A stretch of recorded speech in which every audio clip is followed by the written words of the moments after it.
Boa tarde, gente. Alô, começando. Verdadeira pureza, mãos não lavadas. Então os escribas e os fariseus tinham vindo de Jerusalém. Aproximaram-se de Jesus e lhe disseram: por que violam os teus discípulos a tradição dos antigos, uma vez que não lavam as mãos quando fazem suas refeições? Jesus lhes respondeu: por que violais vós outros mandamentos de Deus, para seguir a vossa tradição? Porque Deus, pois, este mandamento: honrai a vosso pai e vossa mãe. E este outro: seja punido de morte aquele que disser ao seu pai ou à sua mãe palavras ultrajantes. E vós outros, no entanto, dizeis: aquele que haja dito a seu pai ou à sua mãe: toda oferenda que faço a Deus vos é aproveitosa, satisfaz a lei. Ainda que depois não honre, nem assista a seu pai ou a sua mãe, tornam assim inútil o mandamento de Deus pela vossa tradição. Hipócritas, bem profetizou de vós Isaías quando disse: este povo me honra de lábios, mas conserva longe de mim o coração. E é em vão que me honram, ensinando máximas e ordenações humanas. Esse capítulo faz parte dos bem-aventurados que têm puro coração.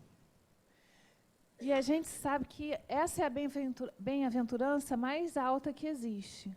Porque é quando a gente se despoja do eu, do ego.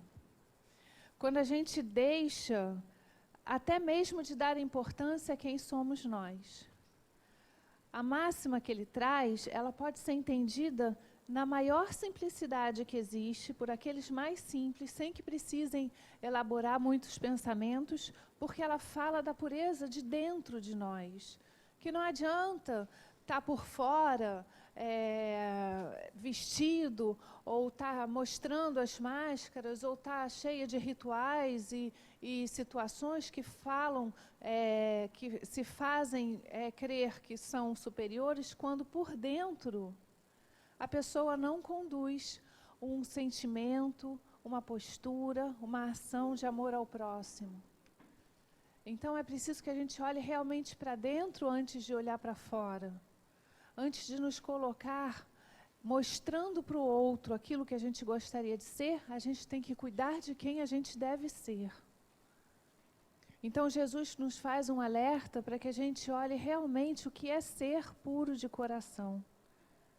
E alcançar esta pureza é deixar-se desapegar de tudo aquilo que a gente tem uma crença, porque uma sociedade nos impôs uma postura que muitas vezes ela é falsa e irreal para aquilo que a gente acredita. Então vamos fechar os olhos, agradecendo a Jesus, nosso mestre tão querido, tão amado, que tanto tem nos iluminado o caminho, que tanto tem produzido as transformações, para que possamos, todos nós, cada um de nós, olhar com mais segurança o nosso caminho, fazendo com que ele seja florido e não cheio de espinhos. Que possamos todos ser abençoados nesta tarde, pois através do conhecimento saímos da sombra e iluminamos nossa consciência. Que todos nós possamos abrir o coração em benevolência, paciência, e que possamos entender aquilo que nos será dito, pois muito necessitamos. Obrigado, Senhor, fique conosco. Agradecemos também aos amigos espirituais que têm tanto nos ajudado. Graças a Deus. Graças a Deus. Boa tarde, gente. Boa tarde. Tudo bem, turma? Tudo bem com vocês? Dá aula Então, você e eu leio hoje. Então tá, quer? Senão eu roubo sua aula. Tá bom. Que bobagem. Besteira. É verdade, já conheço. Besteira. Gente, socorro. Está.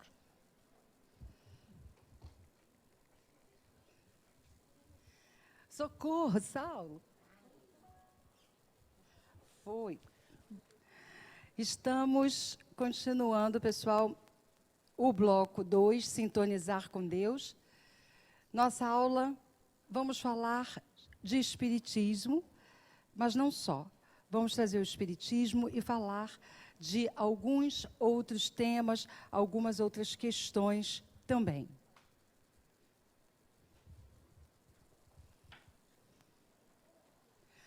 Nós usamos a bibliografia Entrega-te a Deus, Ilumina-te e Rejubila-te em Deus. Não é ali aceitando minha dádiva, não, tá, pessoal? Na verdade, a gente está falando de espiritismo. É a 2.4, tá? Desculpa, gente, falha minha. Mas os capítulos são esses mesmos. Estão certos. Usamos, então, a religião cósmica do amor e entrega-te a Deus, cegueira espiritual no Ilumina-te e a psicologia da oração em Rejubila-te em Deus. A gente traz porque, às vezes, a gente coloca só os conteúdos dos slides e depois alguém pode querer pegar, aprofundar e olhar da onde a gente traz alguns conceitos e alguns conteúdos. Então, a gente está colocando aí nos slides para quem quiser buscar esse aprofundamento na bibliografia. Lembrando, por que a gente não dá bibliografia no curso? Porque cada aula é um livro. A gente pode até repetir. Livro, 3, ou 3, 4. 5, meia dúzia, não sei. Então, são muitos livros que a gente usa ao longo do ano. Por isso que a cada aula a gente traz para vocês os livros que a gente usou como referência na aula. Posso ir em frente? Então, religião cósmica do amor. Toda crença religiosa que se firma no amor é digna de respeito e carinho. O objetivo essencial da fé religiosa é dignificar a criatura humana. O mergulho na matéria quase sempre promove o esquecimento dos compromissos assumidos na espiritualidade. A neblina carnal, predominância da matéria, dificulta o discernimento a respeito da finalidade da reencarnação. O título do nosso slide é bastante significativo, porque, embora a gente tenha começado o nosso encontro de hoje falando de... Nosso tema vai ser Espiritismo, é importante que a gente fale de uma religião que é a religião cósmica do amor. Porque toda e qualquer crença religiosa que te torna um ser humano melhor, ela é boa. Toda e qualquer crença religiosa que te faz enxergar os benefícios do amor, ela é boa. E por que a gente está falando de religião cósmica do amor? Porque no futuro, quando nós tivermos aprendido um pouco mais, quando as nossas conquistas espirituais e morais forem maiores, essa será a nossa religião, a religião do amor. Não importa, porque, na verdade, as fronteiras religiosas só existem na nossa mente. Elas, de fato, não existem.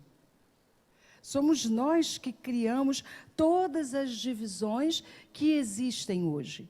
Então, essas fronteiras só existem em nós, mas, de fato, elas não existem. E, na medida em que nós formos conquistando um nível maior de consciência, nós conseguiremos entender e trazer para nós essa questão que é o amor. Essa é, sobretudo, a nossa religião.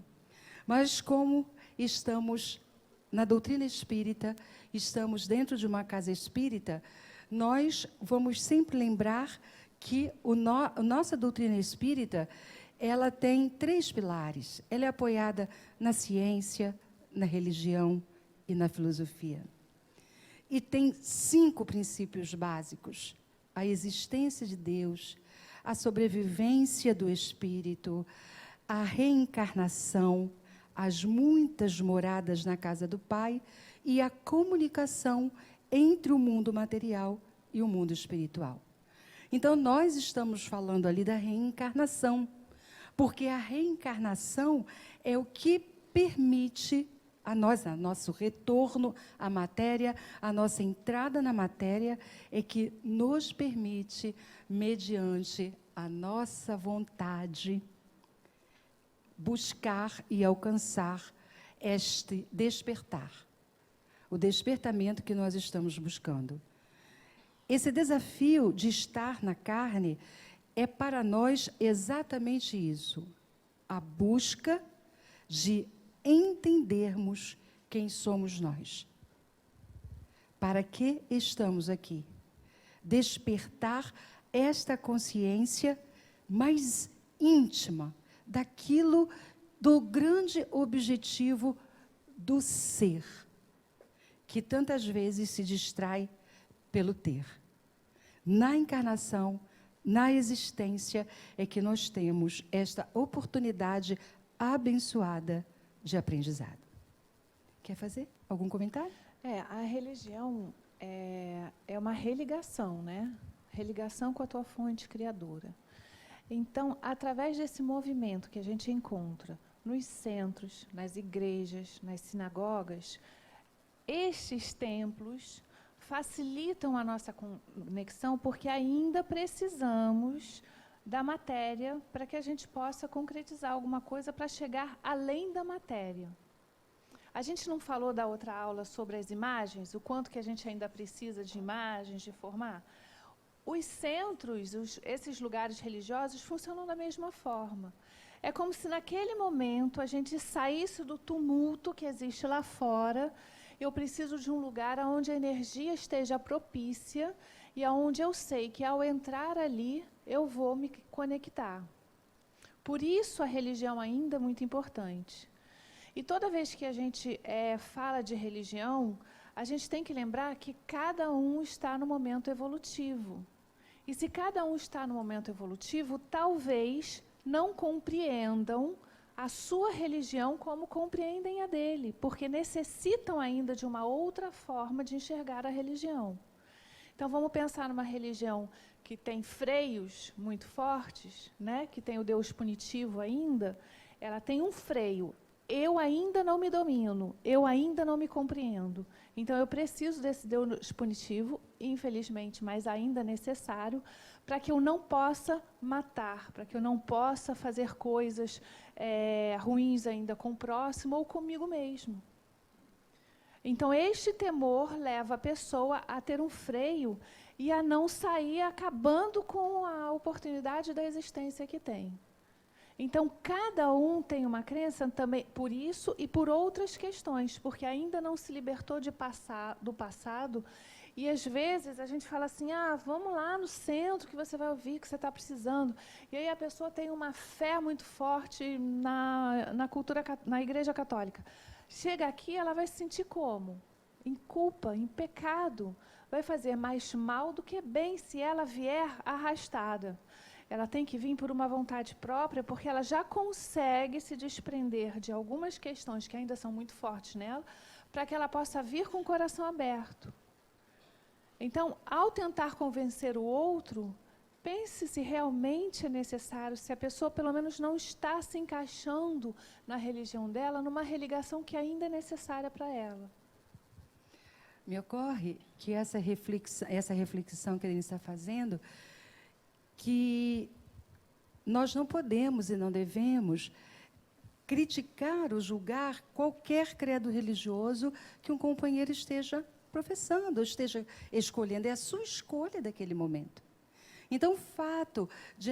Às vezes, a gente pode cometer o equívoco de, por estarmos numa doutrina espírita que não tem esses freios a que a Denise está se referindo, que não traz para nós tantos arrastamentos de culpa, pelo contrário, procura nos libertar dessa culpa, pode nos tornar, em algum momento, equivocados a ponto de entendermos ou nos colocarmos num lugar melhor do que o outro. E esse é um equívoco grande que a gente pode cometer.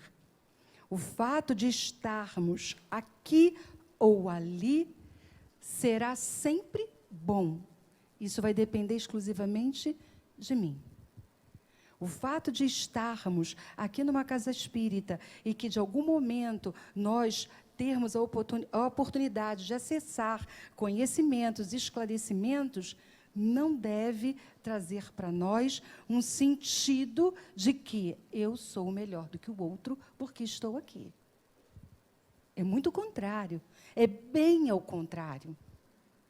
exatamente pelo fato de estarmos aqui e de começarmos a compreender que cada um vive a experiência evolutiva que precisa, é que começamos a entender e aceitar o outro no momento em que ele, naquele momento que ele vive. Acho legal a gente refletir e trazer esse alerta para nós mesmos, porque em alguns momentos nós podemos perder isso de vista. Quem viu aquela entrevista que o Divaldo deu, acho que para o Fantástico, né? No Fantástico. Que ele no Fantástico ou no Jô? Foi no Jô, né? foi no Jô. Como é que ele falou? Eu prefiro um ateu... Um ateu do que um religioso hipócrita, uma coisa assim. Isso, uma coisa assim. Então, assim, é por aí. A gente sabe que existem ateus que não precisam do pensamento em alguma religião, e por questões também anteriores, mas porque, no fundo, ele acredita sim, porque todos nós nascemos com isso dentro de nós, mas ele nega de alguma forma, mas ele promove o bem, ele faz o bem, ele não fere o outro, ele não fere a si mesmo. E aí, o que adianta? Bota do lado de uma pessoa que está o tempo todo dentro de algum templo e que faz tudo ao contrário, que não ouve as palavras de Jesus. Olha o que ele trouxe para a gente hoje. Né? Por fora... bela viola, por dentro, pão bolorento. Não é assim? Então, a necessidade de uma religião que se expresse em lógica e praticidade, destituída de aparatos e fantasias. A conquista da lógica impõe a compreensão de tudo quanto se deseja vivenciar, a fim de constatar-se a sua resistência diante da razão. As religiões destituídas do sentimento de amor, de compreensão e de bondade, trabalhadas pela força política e pelos impositivos da ignorância, se encarregaram de afastar os fiéis das diretrizes do amor. É Joana trazendo para nós uma realidade histórica, trazendo os fatos de como, dentro da história, tudo foi construído. Em algum momento se perdeu 2 ensinamentos que foram trazidos por Jesus. Porque a religião, em algum momento, esteve muito próxima da política, do poder, e durante muito tempo perdeu de vista qual o seu objetivo real. Então, quando hoje... E aí a gente tem um exemplo muito legal hoje, que todo mundo fala, que é o nosso novo Papa. O Papa Francisco é um líder de uma das maiores religiões do planeta, que assumiu, neste momento, uma postura completamente condizente com aquilo que o momento precisa. Desfazendo, tirando todas essas questões atávicas que vieram através da história. Não é assim que a gente percebe a figura desse líder religioso? Então, quando o Espiritismo chega na metade do século XIX, ele vem exatamente matar uma sede do mundo que estava dissociada. Então, o que acontece com o Espiritismo? Quando ele se apoia nesses 3 pilares, que é da ciência, da filosofia e da religião, o que o Espiritismo faz? Ele reintegra o que vinha sendo separado. Tem pouquíssimo tempo, né? Parece que tem muito. O século XIX foi ontem. Então, o Espiritismo é bastante novo em relação a tudo o que a gente viveu. Daí a importância, né? Quando fala do fruto maduro, Jesus usou muito essa expressão do fruto que vem da árvore, da vinha. Por quê? É preciso que a madureza dos tempos traga para aqueles que habitam aquele instante histórico a condição de novos conhecimentos, de aprofundamento dos novos... Não é do novo conteúdo, não. É aprofundamento do mesmo conteúdo, porque a nossa doutrina ela é completamente baseada no Novo Testamento. Então, nós somos cristãos espíritas. É importante que a gente se lembre sempre disso. O Espiritismo, ele é completamente baseado no Novo Testamento. Apesar de não sermos registrados como cristãos. Exato. Porque o censo, né, como é que é o nome daquela pesquisa que fazem? É assim, isso Censo. mesmo, é. Aonde procura ver qual é a religião do país, né, e qual é a percentual da população que faz parte de cada religião, nós não estamos catalogados como cristãos. Como outros. Embora o percentual, ainda fala assim, né? O percentual dos que se dizem espíritas vem aumentando significativamente. Se as pessoas Dos que se tivessem dizem, mais é muito coragem, engraçado. porque assim, parece que também eles identificaram que aqueles que são espíritas não têm coragem de dizer que são espíritas.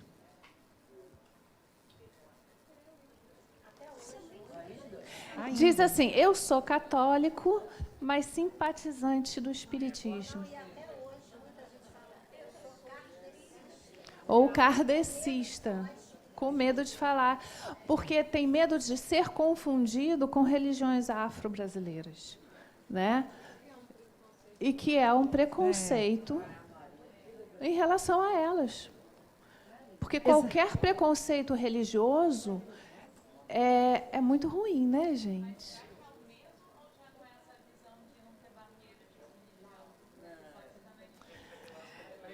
Não, ainda existe o preconceito muito forte. É claro que aqui a gente não né? Acredito que não. Mas por aí fora ainda existe muito preconceito, porque algumas religiões dizem que a nossa religião é uma religião meio como é que eu posso dizer?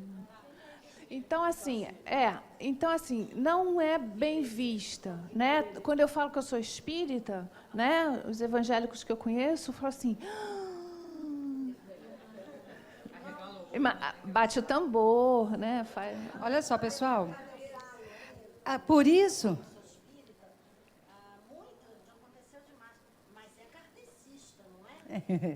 Ratifica, né? É kardecista. Olha, gente, o rapaz que trabalha lá em casa, um dia ele chegou para mim e falou assim, ele sempre vinha me dando coisas, né? O que quer dizer a morte, ele sempre vinha falando isso, né? Eu evito conversar muito porque eu sei que é muito fechado, né? Porque ele é muito evangélico. E aí um dia ele virou para mim e falou assim, sabe qual é o problema da senhora? Eu falei assim, qual? É que a senhora não tem Deus no seu coração. A senhora ficar indo para esse centro, isso está afastando a senhora de Deus. Então, assim, adianta eu bater boca?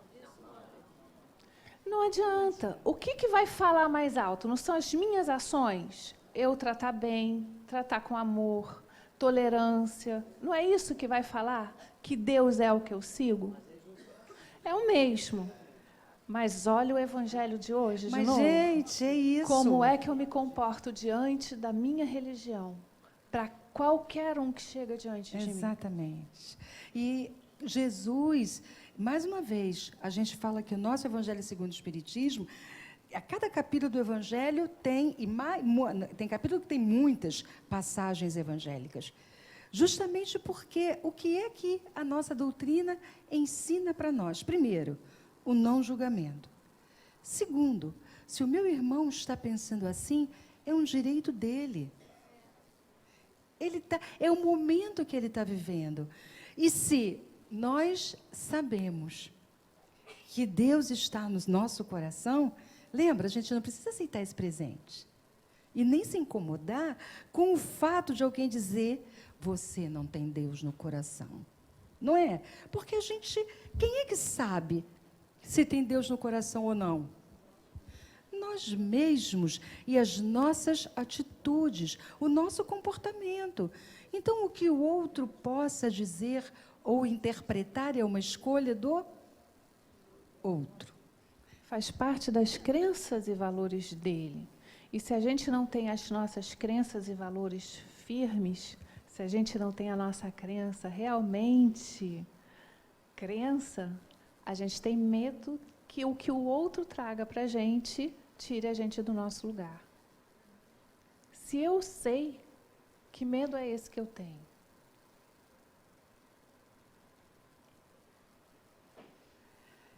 E eu rogarei ao Pai, e Ele vos dará outro Consolador, a fim de que esteja para sempre convosco.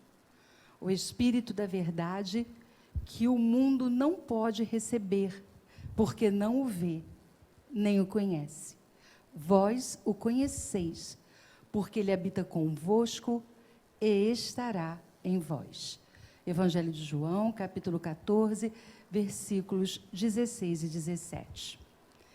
No livro Obras Póstumas, que é um dos livros também que foi escrito depois do desencarne de Allan Kardec, tem uma passagem que é bastante interessante, porque é relatada, é uma coisa que ele tinha, o próprio Allan Kardec tinha escrito, que foi como tudo começou com ele. E tem a ver exatamente com essa passagem. Ele começou a receber as mensagens, a acompanhar as mensagens dos espíritos, e ele começou a ter informações dos espíritos e a catalogar aquele conteúdo, até que, uma vez, por intermédio de uma médium, ele queria saber, ele perguntou: mas eu tenho um protetor. Mas, na verdade, não foi essa a origem, foi porque na noite anterior, ele tinha ouvido muitas batidas dentro de casa, e a esposa dele também, e ele não tinha entendido por que aquelas batidas. E ele, então, foi para esse encontro, nessa reunião mediúnica, e ele começou a querer saber por que estavam acontecendo aquelas batidas. E ele recebeu a informação. É porque aquilo que você estava escrevendo, ele tinha escrito até muito tarde, não estava certo, não estava exato, precisava ser revisto. E aí ele pergunta: mas quem é esse espírito que estava querendo me dizer que estava escrito? Quem é esse espírito? E aí, ele está aí, eu posso saber? Ele está aqui, bem perto de você.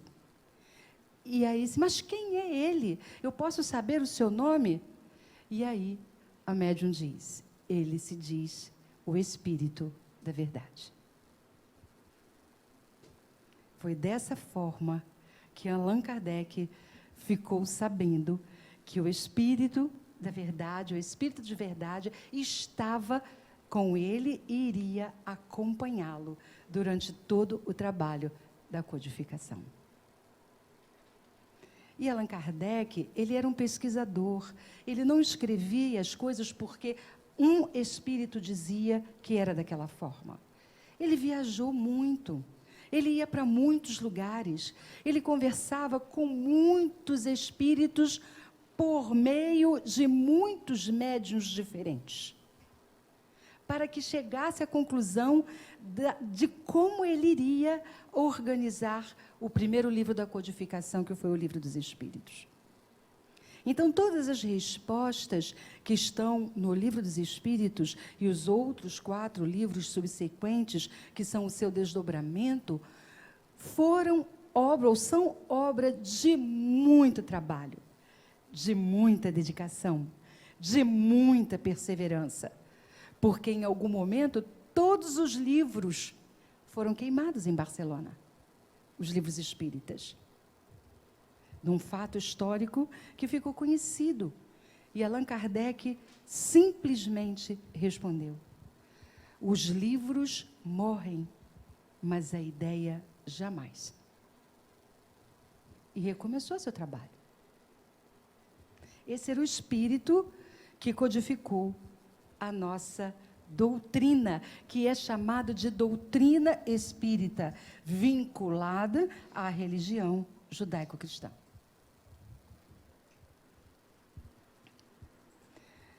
A misericórdia divina proporcionou à humanidade uma crença religiosa.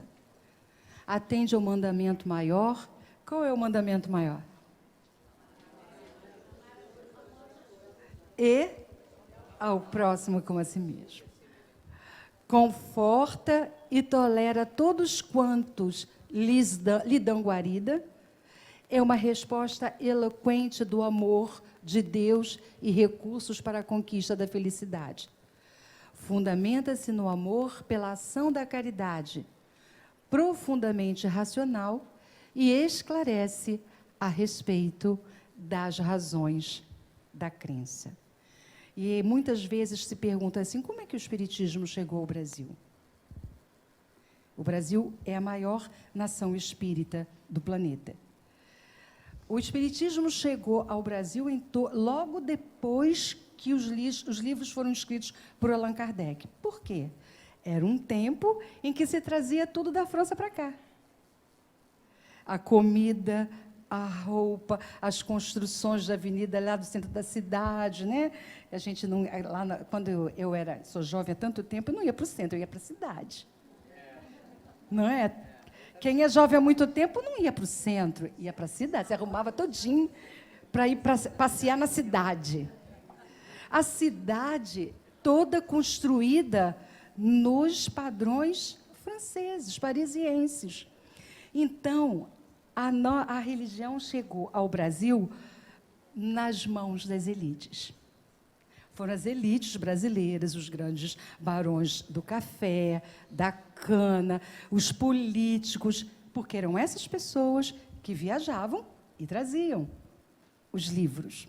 E era um momento, foi exatamente no final do século XIX também. Onde é que aconteceu a libertação dos nossos escravos? Aliás, os primeiros grandes abolicionistas foram os espíritas. Porque tinha uma necessidade também no nosso país de mudança. E os primeiros espíritas acreditavam que, com uma doutrina que associava ciência, religião e filosofia, seria possível trazer uma mudança individual e social.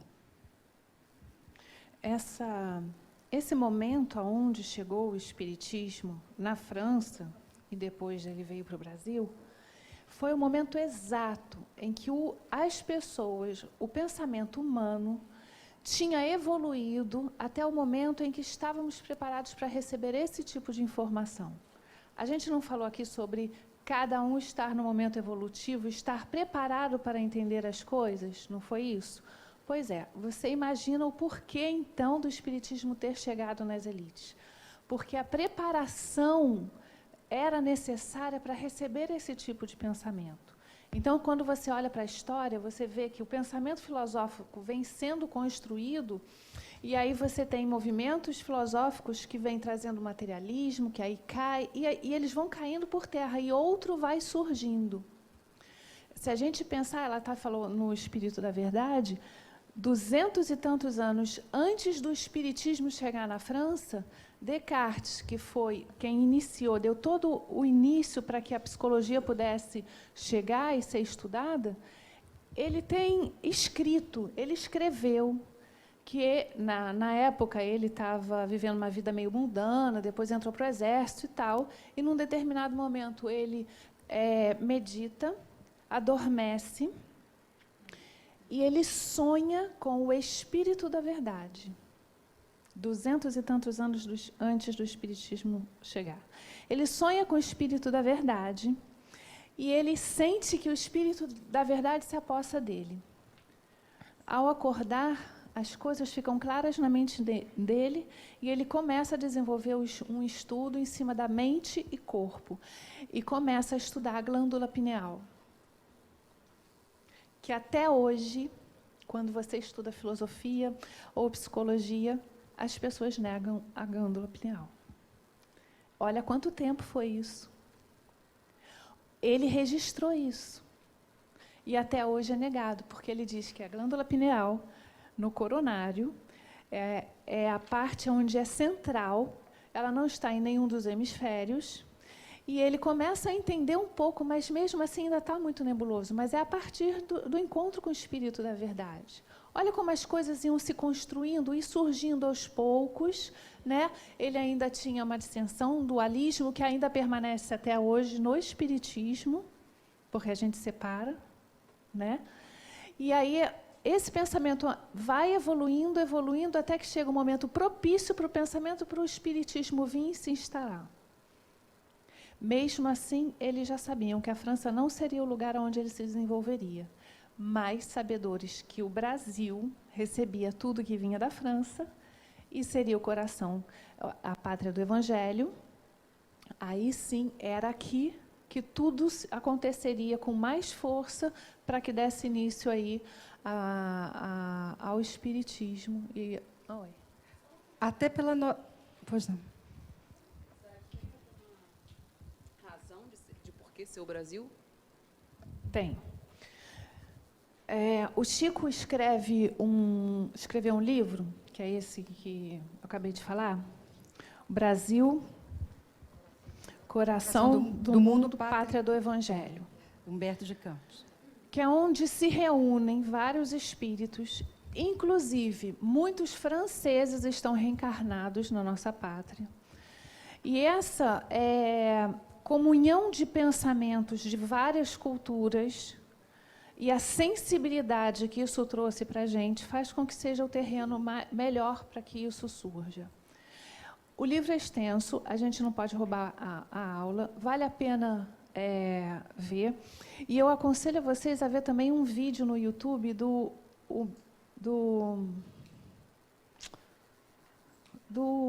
Diga, Haroldo? Haroldo Dutra Dias. Haroldo Dutra Dias, onde ele fala, e ele fala de uma beleza, e ele coloca em números, e coloca também o porquê, as questões negativas e as positivas de ser exatamente o Brasil.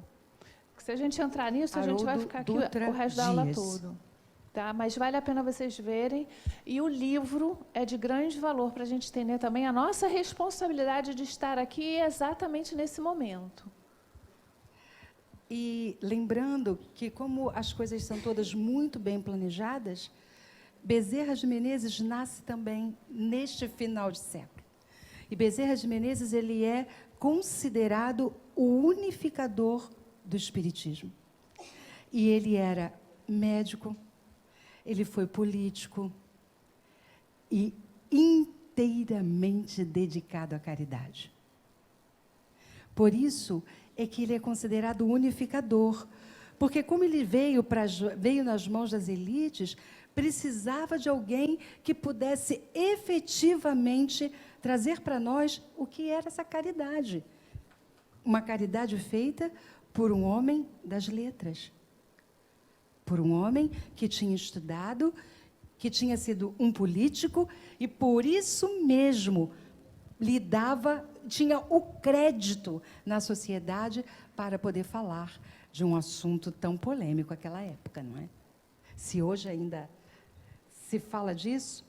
Então, os cegos do corpo e os cegos do espírito.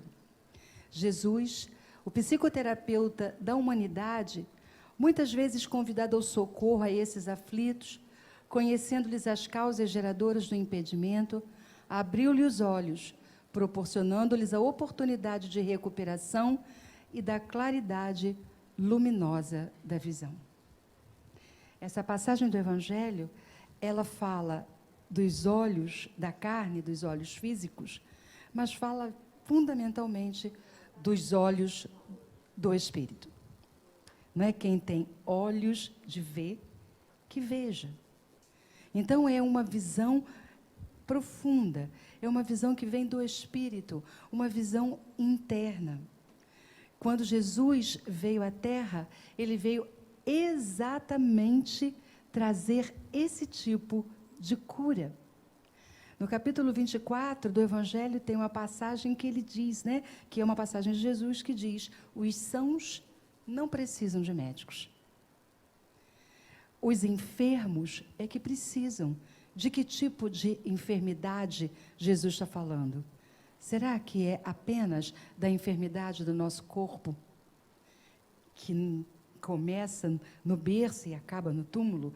Ou está falando das nossas enfermidades morais, daquela que tem no nosso espírito e que nós precisamos aprender, quer dizer, precisamos entendê-las, sobretudo, para podermos curá-las. Esse é o nosso processo. Nosso curso é de quê?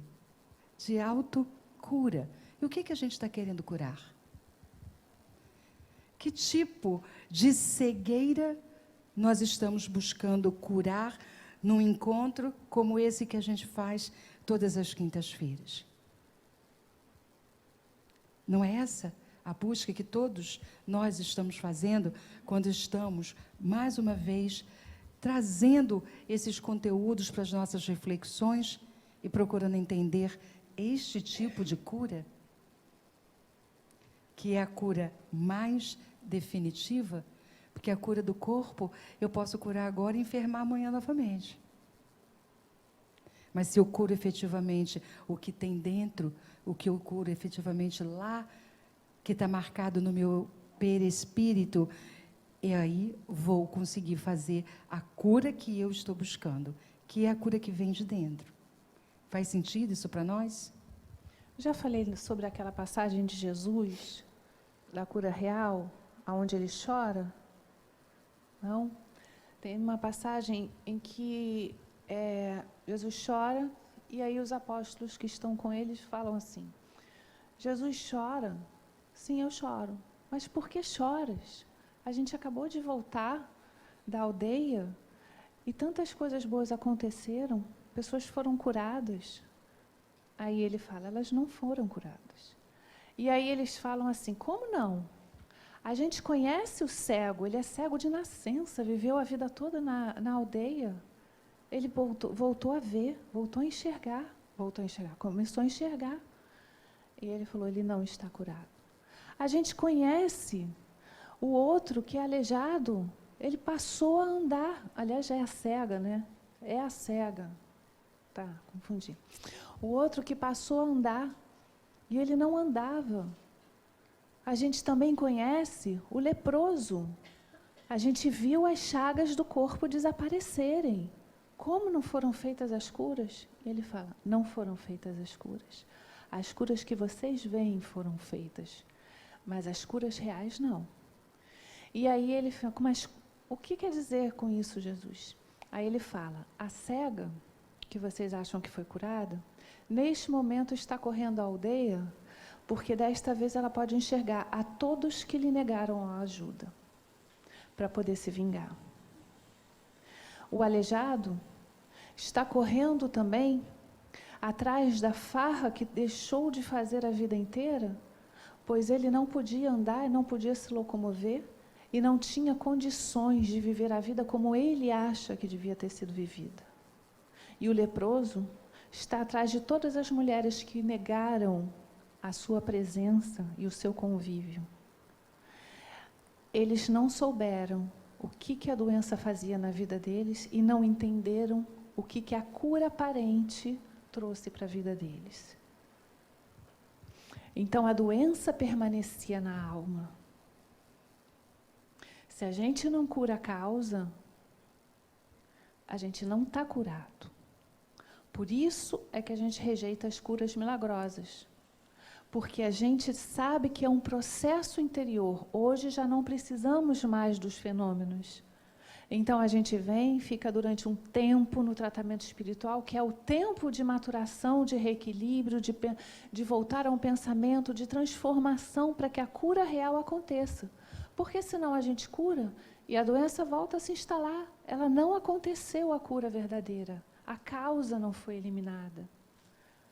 E aí o médico se esforça, vai lá e traz o remédio, a cirurgia, com todas as técnicas e habilidades que ele pode ter, e daqui a 2 anos, a doença volta para algum outro lugar do corpo, ou de alguma outra forma ela volta a se manifestar. Porque aqui dentro, não foi curado. E a pergunta é: mas então por que Jesus curou a essas pessoas? Porque o aprendizado ainda era aquele. Aquelas pessoas ainda precisavam daquele tipo de aprendizado para poderem se mostrar efetivamente tais quais eram. Porque, às vezes, quando a gente está num processo de enfermidade, a gente entra também num processo de vitimização e começa a se esconder daquilo que é de fato, só porque está doente. E não mostra exatamente tais quais, nós não nos mostramos tais quais somos. Porque estou doente.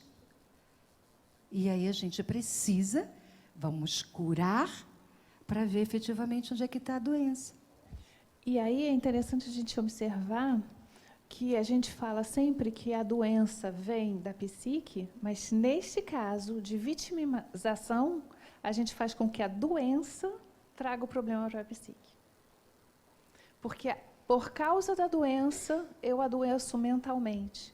Porque às vezes a gente pega uma doença por questões reencarnatórias ou alguma outra coisa que aconteceu, e aí a gente não consegue lidar com aquela presença daquela doença, e aí a gente adoece o espírito. Vocês entenderam que pode acontecer também o processo contrário? Ainda hoje permanecem esses portadores de cegueira espiritual. De que será que está falando? De quem será? Jesus nunca lhe concedeu maior importância. Espalhava a luz da esperança e do bem, deixando pegadas seguras, apontando o rumo da felicidade. Avança, portanto, fiel ao compromisso abraçado de amar e servir, certo de que, hoje ou mais tarde, conforme aconteceu contigo, também eles terão oportunidade de ver o esplendor da verdade e de confessarem: o que sei é que éramos cegos e agora vemos. É isso que a gente quer. E aí, mais uma vez, vem a palavra não julgue. Se você hoje já conseguiu enxergar, ou seja, ter olhos de ver essa visão interna, e o outro ainda não conseguiu, nosso trabalho de quê? De acolhimento. Sobretudo de acolhimento. Porque se nós já conseguimos a bênção de ter esta visão, de ver o esplendor da verdade, de já podermos dizer, eu era cego completamente, e agora começo a ver, é essa bênção que faz com que a gente tenha transformação interna e, consequentemente, traga transformação também para o coletivo. Vamos falar um pouco desse instrumento que faz parte da nossa essência também, que faz parte de nós. A oração é um precioso recurso que faculta a aquisição da autoconsciência, da reflexão, do exame dos valores emocionais e espirituais que dizem respeito à criatura humana, tornando-se delicado campo de vibrações especiais, faculta a sintonia com as forças vivas do universo, constitui veículo de excelente qualidade para a vinculação da criatura com o seu Criador. E aí cabe uma pergunta e uma reflexão. Por que e para que oramos?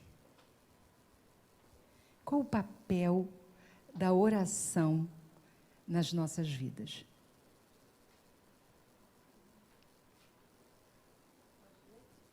Você quer ler?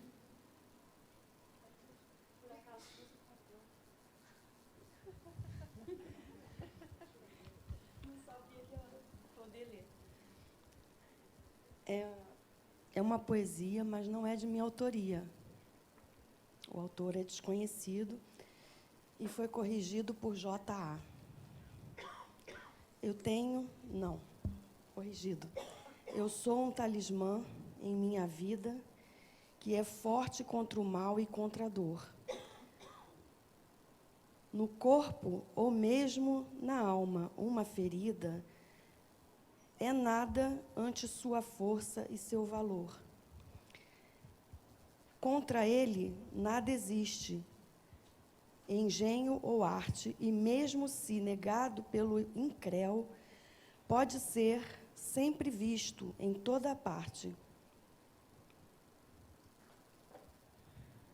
quer seja aqui na terra ou no céu, quer no céu, mais leve que uma pluma, mas tão forte que não tem nem o vento, nem a morte, nem a maior desgraça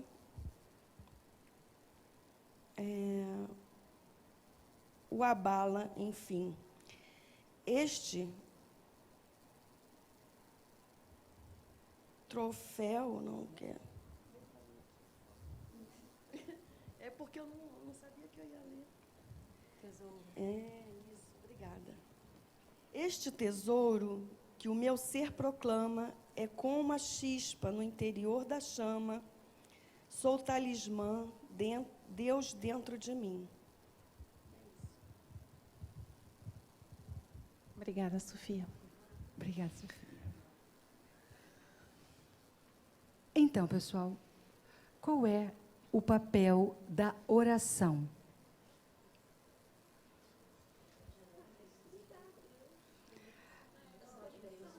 É conexão? E o que é orar?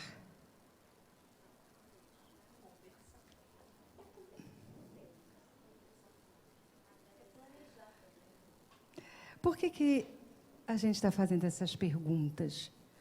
Porque a gente ainda pode, de alguma forma, entender que a oração está vinculada às palavras. As palavras, elas têm a sua importância, mas são apenas palavras. Oração é como eu me relaciono com Deus.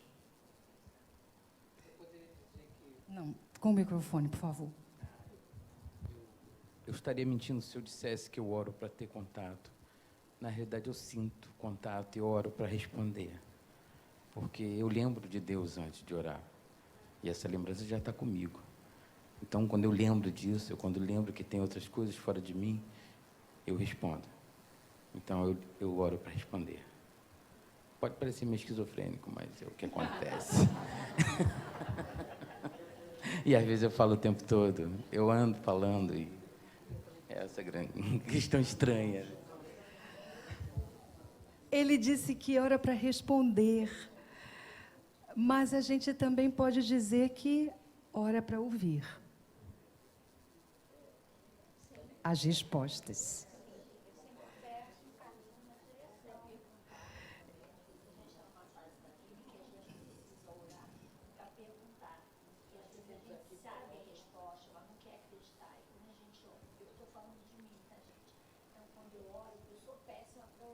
Primeiro que eu não consigo uma oração porque eu sou muito péssima com oração. Mas às vezes eu tenho aqueles momentos de inconformismo. Sabe como eu estou inconformada? Você não está conformada. Exatamente. Então, eu sou meio que. Não é sempre, não, às vezes, né? Porque a gente tem certas coisas que a gente é difícil de aceitar, né? Uhum. Então, eu oro.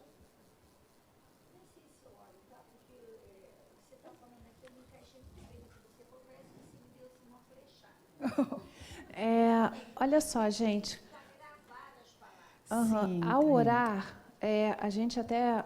O que a gente utiliza aqui no Espiritismo? Às vezes a gente faz uma leitura pequena do trecho do Evangelho para a gente elevar o nosso nível de pensamento, entrar numa outra vibração, para que a gente possa ter uma melhor oração. Então, quando a gente está orando, depois dessa preparação, a gente já está conectado. Então, quando a gente vai falando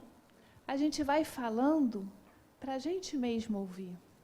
Se vocês perceberem, ao iniciar, vocês começam a iniciar de uma forma e daqui a pouco vocês estão falando tudo aquilo que vocês precisavam ouvir. Porque essa conexão faz com que Deus fale por você. E nós estamos acostumados tanto a só falar e não ouvir, senão a gente fecharia os olhos e permitiria o ouvir do que a gente precisa, que é através dessa forma que Ele encontra o nosso coração. Por isso a oração tem que vir do coração. E não tem que ser uma oração ensaiada. Ou decorada. Decorada.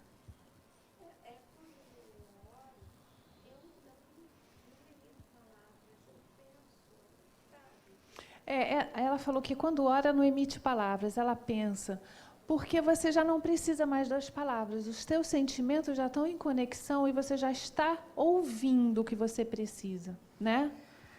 A oração é um mecanismo sublime que permite a mudança de onda para campos mais sensíveis e elevados do cosmos. Em face desse mecanismo, torna-se indispensável que se compreenda o significado da prece, sua finalidade e a maneira mais eficaz pela qual se pode alcançar o objetivo desejado. Orar é abrir-se ao amor, ampliar o círculo de pensamentos e emoções, liberando-se dos hábitos e vícios. Isso é só uma complementação do que a gente está falando. Eu vou avançar um pouquinho por causa do nosso horário, tá, pessoal? A gente vai falar outras vezes desse tema em outros encontros. Não. Esse é dos livros do que a gente mostrou a gente da biografia hoje. Da bibliografia de hoje. Ilumina-te, Rejubila-te em Deus, esse. Rejubila-te em Deus. Esse específico. especificamente do Rejubila-te em Deus. Tem o Ilumina-te e o Entrega-te a Deus. Tudo ora no cosmo, desde a sinfonia interna dos astros em sua órbita, mantendo a harmonia das galáxias, até os seres infinitesimais no mecanismo automático de reprodução, fazendo parte do conjunto e da ordem estabelecidos. A oração é campo no qual se expande a consciência e o espírito eleva-se aos páramos da luz imarcessível do amor inefável. Quem ora ilumina-se de dentro para fora, tornando-se uma onda de superior vibração em perfeita consonância com a ordem universal. Racionalmente, louvar a Deus. Então, está falando assim, como é que a oração pode acontecer? Racionalmente, louvar a Deus, considerando a grandeza da criação e vibrando no conjunto como seu filho. Ampliar o campo do raciocínio em torno dos próprios limites e necessidades imensas. Rogar compaixão e ajuda a fim de errar menos, acertar mais e, de maneira edificante, o passo com o bem. Evitar a queixa doentia, a morbidez dos conflitos e exterioridades ante a magnitude das bênçãos que são auridas. Por fim, iluminado pelo conhecimento da própria pequenez ante a grandeza do amor, externar o sentimento de gratidão. A submissão jubilosa às leis que mantém o arquipélago de astros e a infinitude de vidas. Então, Joana traz para nós, nesse momento, a oportunidade que a oração traz para nós de agradecer, de sermos gratos por aqui e por agora. Quando desejares orar, acalma o coração e suas nascentes, assumindo uma atitude de humildade e de aceitação, a fim de que possas falar àquele que é o Pai de misericórdia. Convidado a ensinar aos seus discípulos a melhor maneira de expressar a oração, Jesus foi taxativo e gentil, propondo a exaltação ao Pai em primeiro lugar, logo após as julgativas e a gratidão, dizendo: Pai nosso, que estás no céu. Nosso diário, que estamos no laço. Nos momentos difíceis, sou capaz de orar ou o desespero me impede? Essa é a pergunta, são as perguntas para o nosso diário semanal. Nos momentos difíceis, sou capaz de orar ou o desespero me impede? Quando oro, tenho certeza de que sou ouvido? Quando oro, tenho certeza de que sou ouvido? Me permito escutar quando oro ou só eu falo? Me permito escutar quando oro ou apenas ou somente eu falo.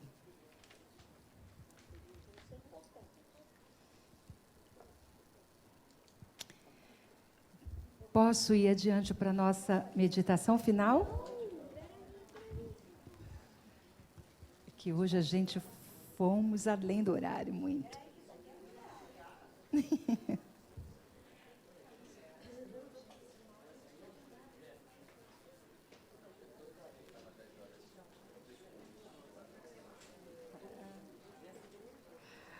Vamos lá, pessoal?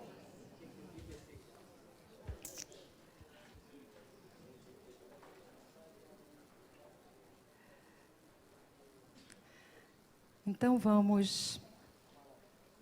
Saulo, coloca uma musiquinha para nós, por favor. Vou mudar. Deixa eu mudar o slide primeiro. Pode fazer. Por favor. Isso, obrigada.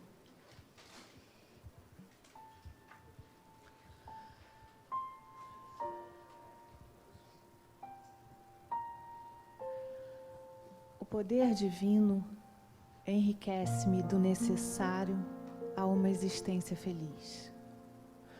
O que me falta certamente não é importante, não me faz falta.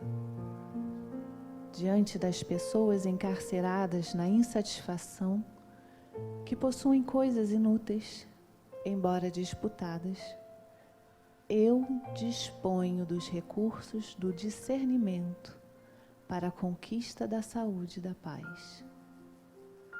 A posse real nunca me será tomada. Essa eu deverei lograr. E assim agradecemos ao nosso Pai Maior e a Jesus especialmente por ter nos ensinado a orar, a nos conectar, a buscar a nossa fonte de maior alimento que possuímos e de que necessitamos. Obrigado, Senhor, pela Tua presença que se aposta de nós no momento em que Te buscamos. E que assim seja, Senhor, porque a Tua vontade é primordial sobre as nossas, pois pensamos que precisamos, mas na verdade precisamos de Ti. E que possamos enxergar o caminho com olhos de ver, e não com a nossa pequenez, ainda perdido nos nossos instintos e no nosso ego. Que cada um de nós possa sair daqui hoje, sentindo a paz proporcionada pela presença divina, que sempre está em nosso alcance, e que nos abençoa neste momento. Obrigado, Senhor. Graças a Deus. Graças a Deus. Até quinta, pessoal. Obrigada. Obrigada, Deixa eu viu? voltar aqui para ele que ele quis. Qual que você quer?